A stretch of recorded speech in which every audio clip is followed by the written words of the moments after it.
Well, what I'm saying is that there are known knowns and that there are known unknowns, but there's also unknown unknowns. Things we don't know that we don't know. Oh, yeah.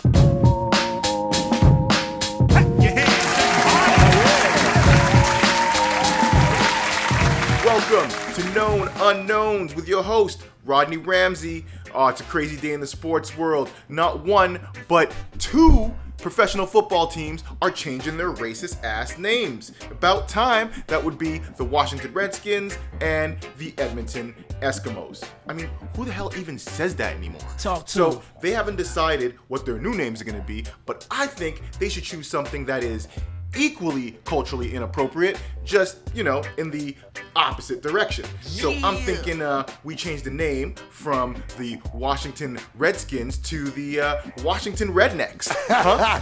Yeah. Every time they score, you can play that little music there, the ding ding ding ding ding ding ding. Right? And we changed the name from the Edmonton Eskimos to the Edmonton Karens. Yeah. So if they're the team, steals the football, gets an interception, right? The coach for the Karens can give the call to the police and be like, this African American just stole my football, right? The cops, they come in, arrest the whole team, you win the game. Bam! All right, man, it is interview time. See you on the couch. Give it up for my boy, Keith Pedro.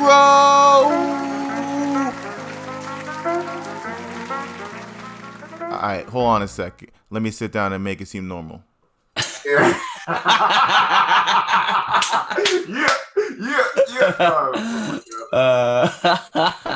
So, first question, homie. Did you lose a lot of gigs when this thing started? Oh, I lost a lot of gigs, dog. Yeah. I got not only lost gigs, but I was going back and forth in LA doing pitch sessions for shows, and I couldn't even do that no more. I was offered something to shoot for Amazon Prime, and that's not happening. But that's still happening. But it's just when it happens, you know what I mean. I was supposed to go to California like 4 times this whole COVID, but you know what I mean. But at the same time, you can probably vouch for this. You're a dad and you're a comedian, and it's true. All those dudes who say, "Oh, your life is over," those motherfuckers are the same comics who can't write new material. It's like, yeah, but you're not doing better with your own free time. So, You see, that's the thing about kids, though.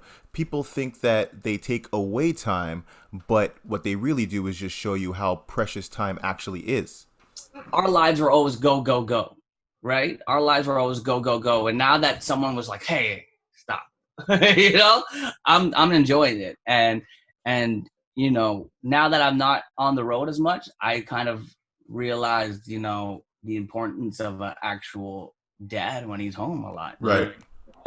So I gained a lot of family, I guess, fatherly wisdom during this whole time. And that's a blessing, because my twins are 18 months now. And this is the time where they're learning everything. So they need daddy here, they need papa home, you know what I mean? And that's the best. And if quarantine hadn't hit, I would have probably missed out on this important moments. Like they're doing crazy milestones right now, and I was there for all of that, so I'm happy. And Yo, man. So, I mean, you're a hustler.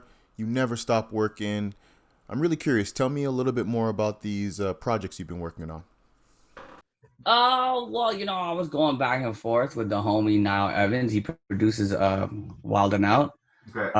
So we and you know what I love, don't get me wrong, Canada has taken care of me, but this is after 15 years in the game, this is the first time I showcased for 2 ethnic people. You know what I'm saying? The one thing that I can't Wait. What do you mean this is the first time you showcase for ethnic people? You mean in America or in life, in my whole career, bro? How many times did you have to showcase, and it was whether for a network, a festival, or anything, and it was not a white dude? I have never just showcased for people of color, not once. It's such a breath of fresh air, dude. Like, I went all the way to LA to showcase for 2 ethnic people who actually, work for Viacom and have plug, and it was one of the dude, it was, you can't. it's really good. You know what I mean? Because you're not dumbing down your shit. You're not saying, okay, you know, because you write material. The problem with Canadian ethnic comics is we're writing material for white people to enjoy. You know what I mean? Exactly. And I can't say like, yo, I can't do a joke where like, how come white people don't have upper lips? That won't get aired. Right. Yeah. but you know, but I'm saying though, it's not against. And here's the thing about white people right now: they're getting like white guys especially are getting the shit. You know what I mean? Getting shit right now, and it's not even their fault. All right, it might not be their fault directly, but they're definitely taking a hit from some shit that their ancestors did. All right. Yeah, you know what, man? Here's the problem, and you can agree with this. The problem is, you have all these producers, networks, festival bookers. They want the ethnic voice. They want to book someone who's ethnic, right? They do. But how the hell are you gonna choose the ethnic voice if you have no ethnic voice on the committee making that choice? Exactly. It's the dumbest reverse shit. And the fucking problem is that like it's like they feel good because now they started something called the ethnic the ethnic show or whatever, the colored show or the South Asian show, and they feel good about that. They give themselves a little white pat on the back. Yeah, we did something good. But what they don't understand is that as ethnic comics, we're not trying to be on the ethnic show. We're just trying to be a comic that happens to be ethnic. You know what I mean? I don't like that. That makes it more racist, bro. Like, what was the last time you went to a fucking movie theater and like, oh, here's our ethnic movies now? Yeah. Or you went to a restaurant and like, oh, here's our ethnic part of the menu. No one has that separation. It's only in fucking in Canadian comedy where people want to be like, yeah, we put on the gay show now. Yeah. And then right after our 8 p.m. gay show is the ethnic show. All right, now we just knocked off all the quotas.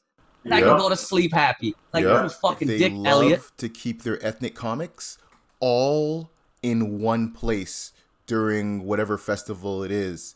And they might sprinkle you on different shows here, sprinkle you on different shows here, but they want to make sure that they put you in a box. I wanted people to accept us, but not because they had to. It's because they actually understood. You know what I mean? So that was pre-vid. Moving forward, how do you think the industry is going to change? And what do you think you'll have to do to adapt to change with it? It's everybody who's a hustler are gonna adapt and make it, and people who aren't, it's not gonna change my hustle. I'm just gonna focus it on something different. You know what I mean? Like live performances are still gonna happen, but we gotta do it cautiously. Like I run a speakeasy with another Montreal homie, your boy, you know, Patrick Hakeem. Right. We've been doing this Sunday speakeasy and 2 shows, and that's the way we have to do it, bro. Right. You guys have been doing a show during the pandemic outside. How's that been going? Well, the thing is, we do it in the backyard, and we have it like a garage setup, so it's dope. But we have to take precaution because, like, you know, I'm a family man. You know, Patrick's a married man. You know, we do it with Norm. Norm's a friggin' family. Like, he got his little nephew that he lives with, and like we only do with 20 people, 15 to 20 people per show. We kind of limit it at like 16 people because we have like the comics are also too, and then we take the temperatures of everybody, and if we see above 36, we're like, go for a fucking walk, bro. You can't go back. Get your money. Get the fuck out of here, you ace. No comedy for you. Get the fuck out of here. You got Netflix, bro. You got to go ahead, man. Amazing. Or we just tell you, yo, man, it's a hot day. Go in that Shoppers Drug Mart, chill out for a bit, then come back. You know what I mean? Like, cool off for a bit. And we take everything precaution. And there's going to be a lot of people who don't care, but we want to, at this point, we have to cater to the people, that small percentage who do care, you know? And we get a lot of DMs saying, we love what you guys did. We felt safe and we want to come back. All right. So it's a whole new world. Everything is different. Comedy barely exists. How have you adapted to continue being an artist? I got my podcast up and running. I started in March. It's called Keith Pedro podcast. So it's a solo podcast, and everybody's like, the only good solo podcast is good worth listening to is Chris D'Elia podcast. So I think that's not happening no more. I think I'm taking over that market. You know what I mean? So I do it like 20 to 40 minute podcast where I talk. I do it myself, and I just go off on topics and shit and things that just, you know, sometimes I just do dad stuff, you know what I mean? Right. I talk about struggles being a dad, and other times I just talk about whatever I see on the news and shit like that. And then I've had 2 or 3 guests, and those shows are usually like an hour. But I don't usually bring comics on. I just talk to non-comics because I feel like having conversation with non-comics and then comics is really funny. Yeah. You know what I mean? Right. Because I had my buddy, he's a barber. We were talking about like people not cutting, and he was telling us this funny ass stories of like of just cutting people's hair and like people who have disgusting tendencies, and like, you know what I mean? He's like, now it's because it's COVID, like I don't want to see certain clients and shit like that. It was really funny. So but yeah, man. So check that out. It's Keith the Real podcast. Yeah, it's on Spotify. It's on everywhere, pretty much. And then, Sick, man. And then yeah, that's pretty much the main thing that I got going right now. And then we got the lineup show, and yeah, it's gonna be dope. All right, well, that's all the time we have today. You know where to catch the man at the Keith in It Real podcast. This was the first episode of Known Unknowns. There'll be more to come. Give it up for my boy, Keith Pedro. What?